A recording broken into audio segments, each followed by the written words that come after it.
మనుష్య కుమారుడు పాపిష్టులైన మనుషుల చేతికి అప్పగింపబడి సిలువ వేయబడి మూడవ దినం మందు లేవలసి ఉన్నదని ఆయన మీతో చెప్పిన మాట జ్ఞాపకం చేసుకునడని వారితో అనిరి.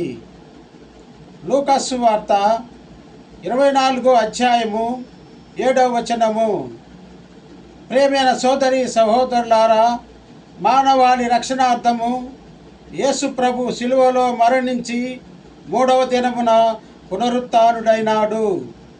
ఈ సన్నివేశాన్ని ఆ స్త్రీలతో దేవదూతలు వివరించారు. మహోన్నతుడా, మృత్యుంజయుడా, ప్రభువా, మీకే కృతజ్ఞతాస్తుతులు, మీకే ఆరాధన. ప్రభువా, మీరు మా ప్రభుడని మా రక్షకుడని విశ్వసించున్నాము. దయచేసి మాకు మీ పునరుత్థానములో భాగమును దయచేయండి. ఆమెన్.